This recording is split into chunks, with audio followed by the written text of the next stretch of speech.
Let's try a practice problem where we work in a system where we have two lenses, one after the other.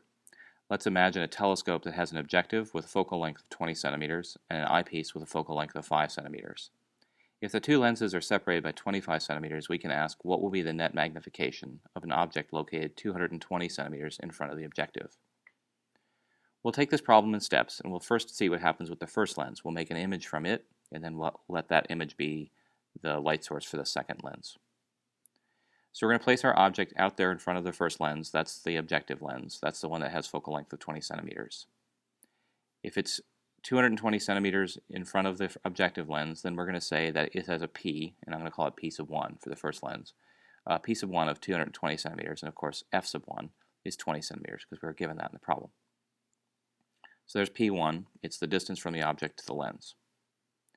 We want to use our usual equation, 1 over P plus 1 over I equals 1 over F, to find out where the image from this first lens is going to be located. This equation, we've manipulated it many times, reduces to I equals P times F over P minus F. That's just manipulating the first equation to solve for I.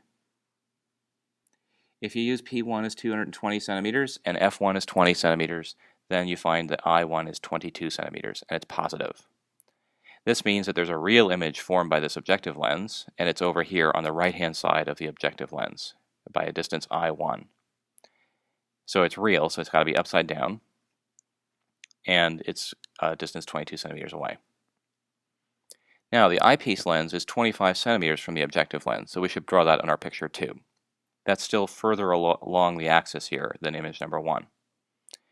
Now, image number 1 looks like a light source in front of the eyepiece lens, and it's a distance P2 of 3 centimeters from the eyepiece lens. So it looks like a light source 3 centimeters away from the next lens. The eyepiece has a focal length of 5 centimeters, and that means that image number 1 is inside the focal length of the eyepiece. So it's going to act like a magnifier. If you remember, the magnifying lens is just a convex lens where you place the object inside of a focal length. But you don't have to remember that. You just have to remember to use our usual equation, 1 over P plus 1 over I equals 1 over F all over again. Except this time you're going to use P2 is 3 centimeters and F2 is 5 centimeters. And we're going to solve for I. If you use P2 is 3 and F2 is 5, you find that I2 is minus 7.5 centimeters.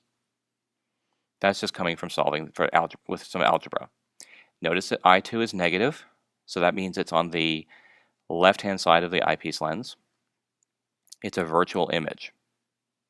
No real rays cross there. They just appear to cross there if you're looking into the eyepiece from the right.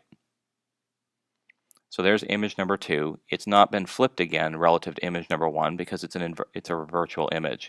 It maintains the same orientation. In other words, it's not inverting, again, relative to image number 1. The magnification of the first image you just find from minus I1 over P1, and that turns out to be minus 1/10. That tells you that it's inverted and that it was smaller than the original object.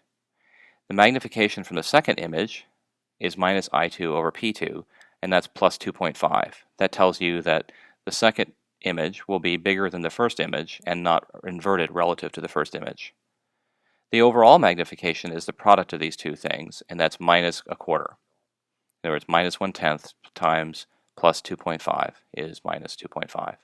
And that tells you that the overall image that you see when looking into the eyepiece lens from the far right is still smaller than the original object, and it has a negative sign, so it means it's inverted relative to the original object. So when you look into a telescope, you see an inverted image relative to what's out there in reality, and in this case you saw something that was demagnified. It was a little bit smaller than the original object by a factor of 4.